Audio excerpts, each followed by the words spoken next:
First off, Mr. Stevenson, thank you so much. That was a phenomenally powerful talk. Thank you. My name's Leah Levy. I'm a junior at Science Leadership Academy, which is a local high school. I had a question about something that you said. You say that you're uncomfortable with our habit of celebrating so readily. Would you not say that there is power in celebrating our victories as a source of hope? Yeah.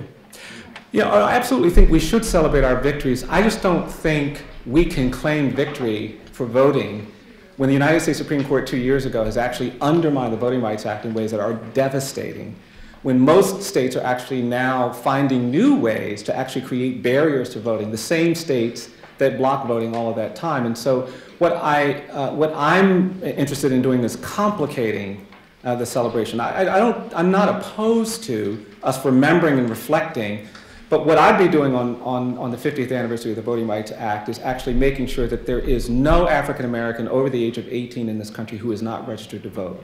And I'd use every penny, every dollar, every resource, every hour available to me to accomplish that. And then I'd be talking about reforms, right? Because at no point did any of these states ever support Voting Rights Act.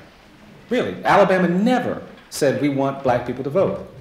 And that's why I think I want to change the narrative. I don't understand why we're not talking about how in some of our states, they ought to be sending limousines to the home of every African American, driving them to the polls. I actually think in some of these places, black people ought to be able to vote 2 or 3 times, you know?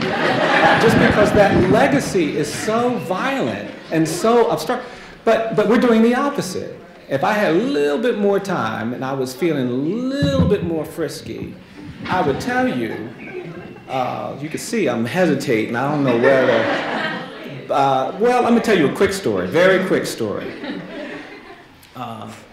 In 1965, the Selma to Montgomery March, which everybody's going to celebrate, the first march was obviously called Bloody Sunday, because when John Lewis and the marchers gathered at the Edmunds Pettus Bridge in Selma, they were beaten by police and those who were resisting, who were insulted at the idea that black people would try to get the right to vote, violently beaten and turned around.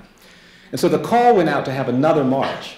And so the march that we are celebrating is actually the gathering of all these people, black and white, Jewish and Christian, from all over the country who came to Selma to stand with these marchers. Well, a college in Montgomery, Huntington College, was an all-white school, and the president of that college said, you know, I don't want any of our students to go to the march. And in fact, you'll be suspended and expelled if you go to the march.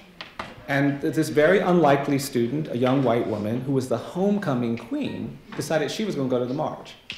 And she went to the march with her friend and successfully participated in the march, but unfortunately was photographed by a photographer, and the photographer put the picture in a paper in the Midwest, which unfortunately was where a Huntington alum lived. He got the photograph, sent it to the school, and the school decided that they were going to expel this student. But because she was so popular, they wanted a student involved in the process of her expulsion. So they got a young man who was very aggressive and felt very strongly about these issues of segregation. He said, no, I will absolutely lead the charge to get this young woman expelled, and he did. And he successfully prosecuted this young woman, and she was kicked out of school. She never got her degree from Huntington. Now that young man was so proud of what he achieved through that expulsion that he put it in his admission essay when he applied to college, went to the University of Alabama. And he graduated from college, and he says, you know, I'm going to be a lawyer since I'm so good at this prosecution thing. And he talked about his successful prosecution of this person in his law school admission essay.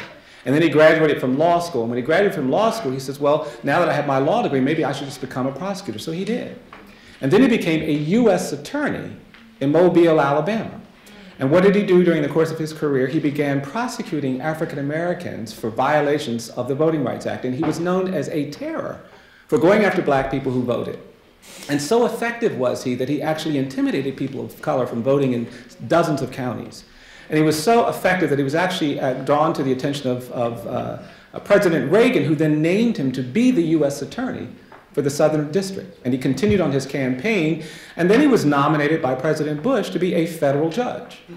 Now the challenge with these federal prosecutions of voting rights is that he actually worked with Justice Department lawyers all the time, and so some of these Justice Department lawyers were uneasy because he was always using the N-word to describe the people he was prosecuting. And he was nasty, and he was difficult, and he was racist. And so when he got nominated for a judge, some of these Justice Department lawyers came to his confirmation hearings and said, well, you know, we kind of have some concerns. He uses the N-word, he does all this stuff. And because of their intervention, he was denied confirmation as a federal judge. Then a few years later, he decided, well, you know, I think I'm going to run for the United States Senate. Didn't have much of a chance. And he was trailing in the polls until the New York Times did an expose where they talked about his failed effort to be confirmed by the Senate Judiciary Committee because of his prosecution of African Americans. And when the New York Times did that expose, people in Alabama read it, and he jumped up 20 points in the poll. And then he got elected to the United States Senate. And 3 weeks ago, as a result of the elections, this person who has this history became the new chair of the Senate Judiciary Committee. I'm talking about Jeff Sessions. And he will decide who becomes federal judges in this country for the next 2 years, or until there's a change in the political disposition of the country. So when I'm saying about not celebrating, that's what I'm talking about, is giving voice to those histories and understanding what those histories represent. And you know, he's the senator from my state, but I'm not interested in seeing him celebrating the Voting Rights Act given this context, giving this here. And so I think we've got to complicate it in that way. Yes, we do have to give voice to when we make progress, but we have to give even bigger voice to when we have failed and make sure people understand that difference. Yeah. Thank you. You're welcome.